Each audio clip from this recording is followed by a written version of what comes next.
মানুষের বিবেক সবচেয়ে বড় আদালত। এই কথা আমরা সকলেই জানি।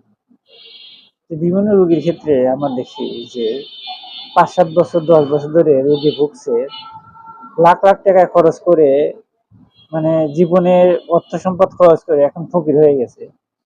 এরকম কন্ডিশনে যখন হোমিওপ্যাথির কাছে আসে, তখন এই প্রথমে এসে জিজ্ঞেস করে এই রোগ কতদিনে ভালো হবে। আর যদি বলা হয় যে আপনি ধৈর্য ধরে ৩ থেকে ৬ মাস খান, তো এত সময় লাগবে।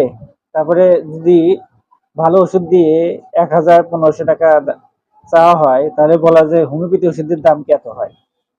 আসলে বাস্তব অভিজ্ঞতা আসলে খুবই কঠিন একটা জিনিস।